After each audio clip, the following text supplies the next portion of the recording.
গত শুক্রবার রাত 10:45টার দিকে সীমান্তের ভারতীয় অংশে হঠাৎ করে ফ্লাড লাইট বন্ধ করে দেয় বিএসএফ। আলো নিভিয়ে পুশিনের পরিকল্পনা চলছে এমন ধারণা থেকে দ্রুত সীমান্ত এলাকায় অবস্থান নেন স্থানীয়রা। কেউ লাঠি, কেউ যে তার হাতে পেয়েছে সেটা নিয়ে আমরা সীমান্ত এলাকায় এসেছি।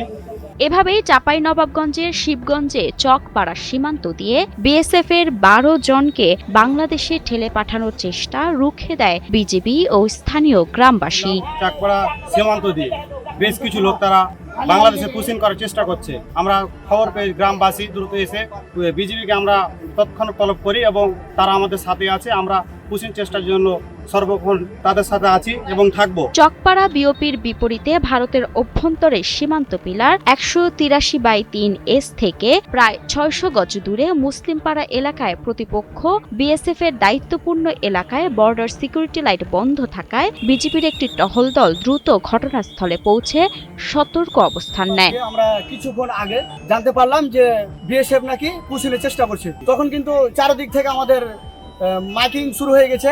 4 গাড়ি কিন্তু ওরা গাড়ি নিয়ে এসছে, ওরা বিএসএফরা ওরা যারা পুশিং চেষ্টা করবে তারা কিন্তু বসে আছে ওখানে।